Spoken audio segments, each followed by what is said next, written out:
Maintenant que nous avons découvert le mode de fonctionnement du Rubik's Cube, nous allons pouvoir débuter sa résolution. Pour le résoudre, nous allons fonctionner en 3 grandes étapes. La première étape va consister à réaliser la couronne supérieure ainsi que la face qui se trouvera en haut de notre Rubik's Cube. Toute cette première couronne sera notre première étape. La deuxième étape, nous réaliserons la couronne du milieu. Et enfin, pour finir, nous terminerons par la dernière couronne, couronne inférieure, ainsi que la face qui est cachée en dessous. Ça, c'est les 3 grandes étapes. Pour nous donner des points de repère, nous allons partir du principe que l'axe central blanc sera toujours placé en haut. C'est-à-dire que quand nous aurons notre cube face à nous, le blanc sera vers le haut. Par opposition, nous avons vu précédemment que, opposé au blanc, c'est l'axe central jaune. Donc, point de repère blanc en haut, jaune en bas. Maintenant que nous avons ces points de repère là pour fonctionner, nous allons pouvoir débuter la première étape. La première étape consiste donc à réaliser la première couronne, la couronne supérieure du cube. Pour ce faire, nous allons devoir réaliser l'intégralité de la face blanche et avoir la première couronne qui correspond aux axes centraux qui seront face à nous. C'est-à-dire, ici nous avons l'axe central vert, donc nous devrons trouver ici 3 éléments verts qui seront également en concordance avec la face blanche et les faces à côté. C'est-à-dire, ici, axe central vert, nous aurons une arête verte et blanche. Ici, nous aurons un coin qui sera vert, à la fois qui sera blanc au-dessus, et comme l'axe central ici est orange, nous aurons une partie orange ici. Donc un coin orange, blanc, vert. À l'opposé, nous avons la face rouge, donc notre coin ici sera à la fois vert pour correspondre à cet axe-là, blanc ici et rouge là. Et ainsi de suite. Ici, axe central rouge, l'arête sera rouge et blanche, et le coin sera à la fois rouge, blanc, et ici, donc, comme nous avons la face bleue à côté du rouge, ça sera une partie bleue. Donc, l'intégralité de la face blanche et les éléments supérieurs qui correspondent à chaque fois aux axes centraux des faces. Pour faire cette première étape, nous allons fonctionner en 2 temps. Un premier temps, nous allons réaliser la croix blanche. La croix blanche, elle va correspondre à ceci. Nous allons avoir une croix blanche qui va être réalisée, mais pour ce faire, il faudra absolument que l'arête qui se trouve ici, comme on l'a vu précédemment, corresponde à l'axe central. Ici, axe central orange, l'arête ici doit être orange et blanche. Axe central vert, arête verte et blanche pour réaliser notre croix. Si les éléments ne correspondent pas aux axes centraux mais que notre croix est faite, l'étape n'est pas bien résolue et nous ne pourrons pas passer à la suivante. Donc nous devons être vigilants à la fin que notre croix corresponde bien blanc et aux axes centraux à chaque fois. Ça, c'est la première étape à réaliser que nous allons faire de suite avec des premières manipulations. Pour commencer, je vais déjà placer correctement mon cube avant de réaliser donc la croix. Comme on l'a vu, point de repère axe central blanc vers le haut, axe central jaune vers le bas, je mets le cube face à moi. Donc, objectif, réaliser la croix en partie supérieure. Pour ce faire, je choisis n'importe quelle face. Moi ici, j'ai l'axe central bleu, je sais que par la suite, ça deviendra ma face bleue. Donc, ici, axe central bleu, je dois venir mettre l'arête blanche et bleue ici. Donc, la première étape consiste à rechercher cette arête sur mon cube. Donc, là, par exemple, elle est juste ici. Donc déjà, je vais la ramener vers ma face bleue. Hop, je la ramène vers ma face bleue. Donc là, elle est sur la bonne face, par contre, elle n'est pas bien orientée, puisque je dois la ramener ici, alors qu'elle est là. Pour ce faire, on a juste à la tourner une fois, 2 fois, je tourne la couronne comme ceci, et là, on remarque qu'elle est bien venue se placer à sa place, puisqu'on a axe central blanc, arête blanche, arête bleue, axe central bleu. Une première face de réaliser. Je vais choisir une autre face. Par exemple, ici, j'ai l'axe central orange, il faut que je trouve mon arête à la fois blanche et orange. Donc comme tout à l'heure, je regarde sur mon cube, par exemple, je vois qu'elle est ici. Là, si je la ramène simplement sur ma face orange, je me rends compte que je fais tout bouger et que mon axe central bleu vient également. Donc pour ce faire, je vais venir tourner vers le bas cette couronne là, je vais ramener l'élément arête blanche ici sur la face orange. Par contre, je fais attention parce que j'ai tourné ici et donc j'ai décalé mon arête blanche et bleue qui était là. Donc je viens corriger ce que j'ai fait et je viens repositionner mon arête blanche et bleue. Puis je reviens sur ma face orange. Là, nous avons l'arête orange et blanche qui est en bas alors qu'elle devrait se trouver en haut. Donc je vais déjà la tourner pour la ramener en partie haute. Arrivé ici, on constate qu'elle est sur la bonne face. Par contre, elle est inversée, c'est-à-dire que là, on a le orange ici, le blanc ici, alors qu'on devrait avoir le blanc là et le orange là. Pour ce faire, on a une petite manipulation. La manipulation va consister à raconter l'histoire de la porte coulissante. L'histoire de la porte coulissante, elle permet d'inverser l'arête et en même temps de protéger ce qui a déjà été placé. C'est-à-dire qu'à la fin, malgré les manipulations, j'aurai toujours mon arête bleue et blanche ici, et j'aurai quand même mon arête blanche et orange qui va s'inverser.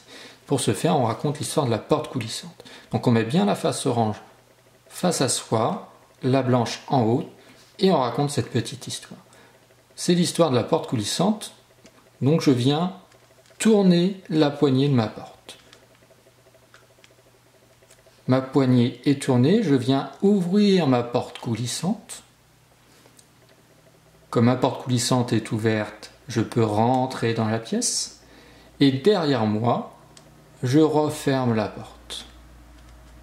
Et là, on constate qu'avec cette petite histoire, ici, on a bien l'arête blanche-orange dans l'axe des deux centres. Donc, le centre blanc, centre orange, l'arête blanche et orange. Et l'arête blanche et bleue que j'avais positionnée tout à l'heure est toujours bien placée. Donc là, on a déjà deux arêtes de notre croix qui sont positionnées. On va pouvoir poursuivre. Je choisis notre face, la face verte. J'ai de la chance, mon arête verte et blanche est juste là. Là, j'ai juste à faire un quart de tour et je constate également qu'elle est bien positionnée. Dernière face à faire, la face rouge. Et bien là, j'ai de la chance parce qu'elle est sur la bonne face. Donc, face rouge, il faut que je la remonte là. Donc là, j'ai juste à tourner cette couronne-là. Une fois à droite, encore une fois à droite. Et là, on constate par contre que, comme tout à l'heure, elle est inversée.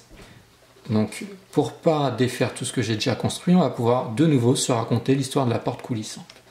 Donc, la porte coulissante, avec ma main gauche, je viens tourner la poignée. J'ouvre la porte coulissante. Je rentre.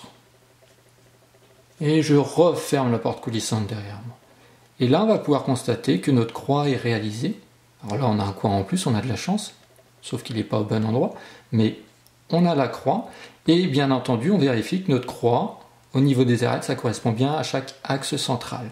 Donc là, blanc, blanc, rouge, on est sur l'axe central rouge, on est bon.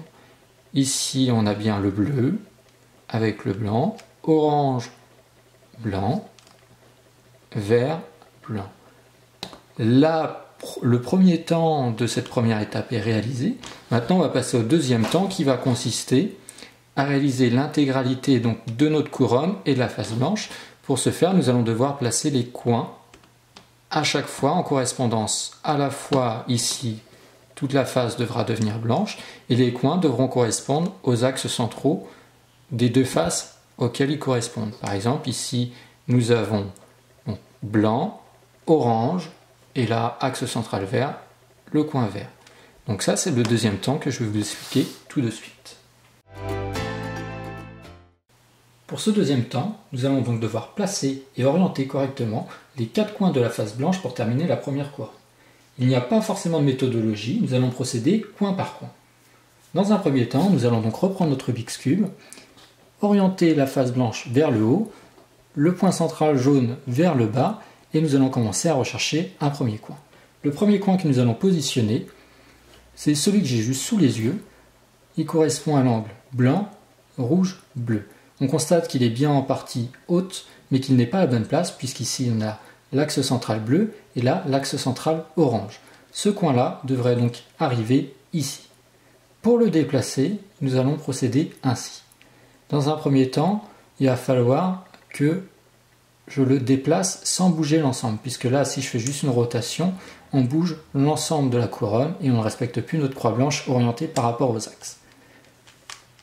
Donc pour ce faire, je vais déplacer cet angle-là en prenant la face orange devant moi, axe central orange devant moi, et je vais venir orienter toute la face vers le bas, ce qui ramène notre angle sur la couronne inférieure.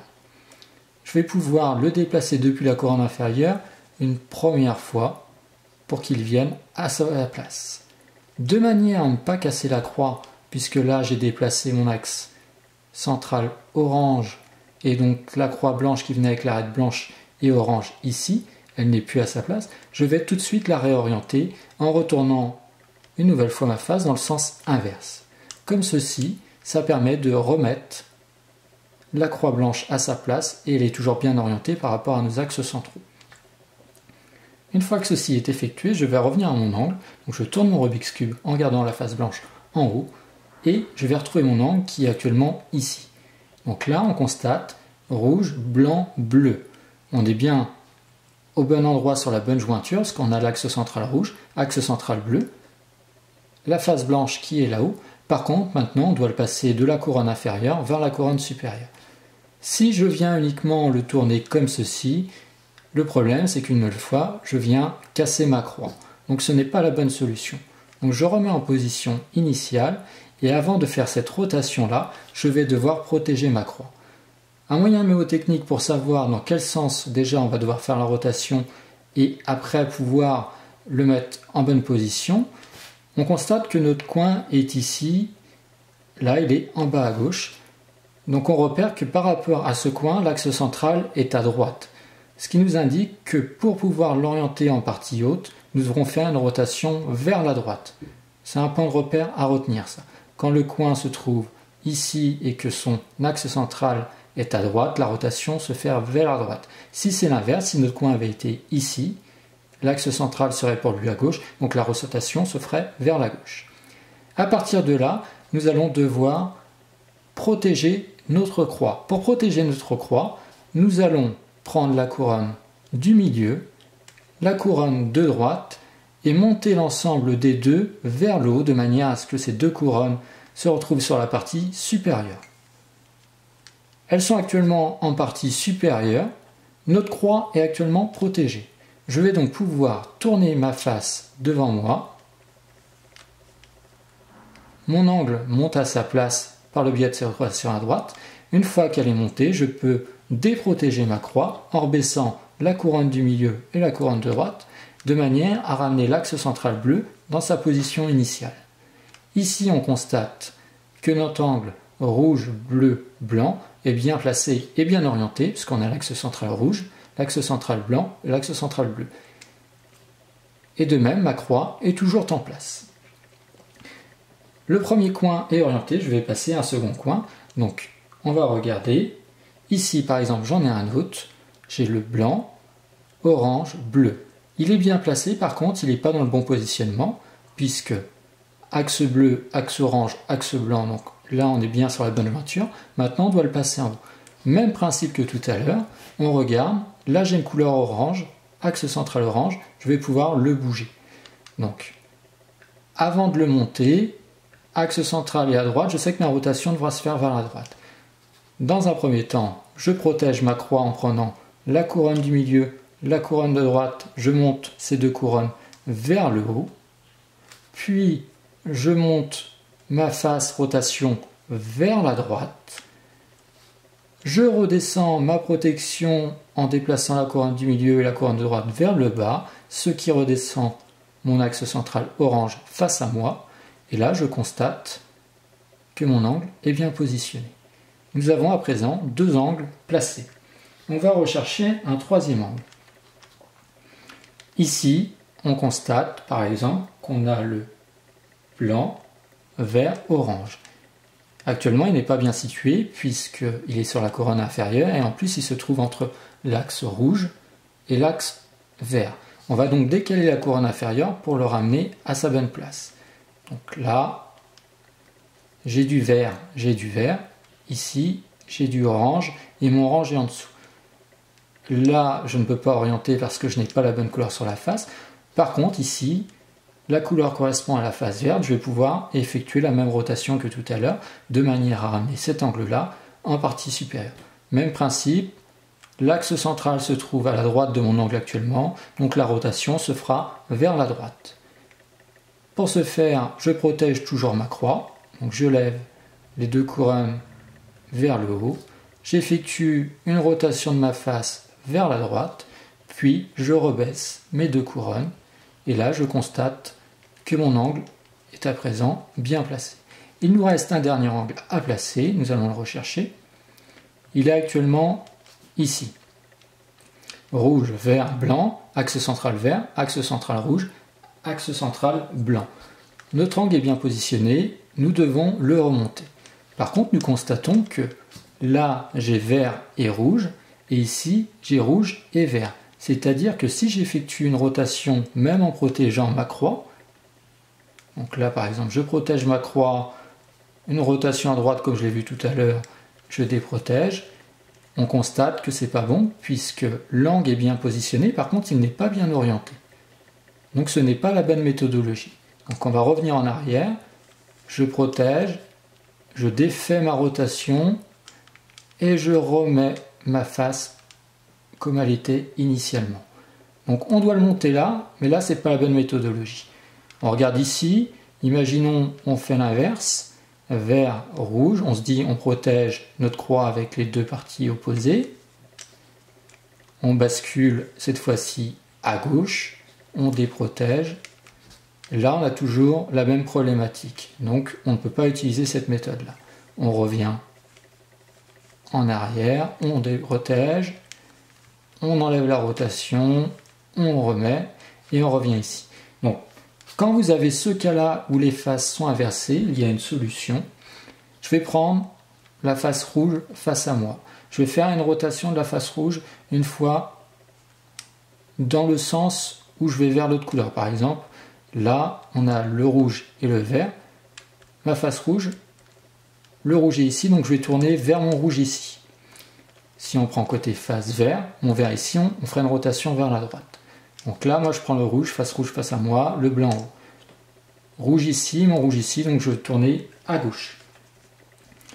Une fois que j'ai tourné à gauche, je vais venir protéger mon angle deux fois. Là, je le tourne une première fois, là, il serait toujours pas bien orienté. Donc, c'est pas encore ça. Donc, je retourne une deuxième fois pour le protéger. Une fois que je l'ai protégé, je vais remonter ma face. Donc là, la face est remontée, j'ai toujours ma croix et les angles qui sont bien orientés. Maintenant, il faut que je retrouve mon coin. Mon coin, je l'ai protégé, donc je vais le ramener. Et là, on va se retrouver dans la situation qu'on a vu tout à l'heure, où blanc-rouge, là, je ne peux pas faire la méthodologie où je fais une rotation à droite. Par contre, ici, j'ai bien vert, vert. Et le rouge se trouve en dessous. Donc, même principe que tout à l'heure, cette fois-ci, on le fait à gauche, puisque mon axe central par rapport à mon angle se trouve à gauche. Donc, la rotation doit se faire sur le côté gauche.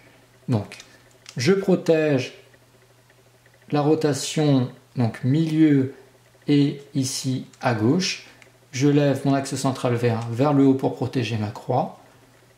Une rotation cette fois-ci à gauche. Je redescends ma protection pour que mon axe central vert revienne dans son positionnement initial. Et là, je constate que axe central vert, axe central rouge et blanc, et mon angle s'est bien orienté. C'était le dernier angle à placer.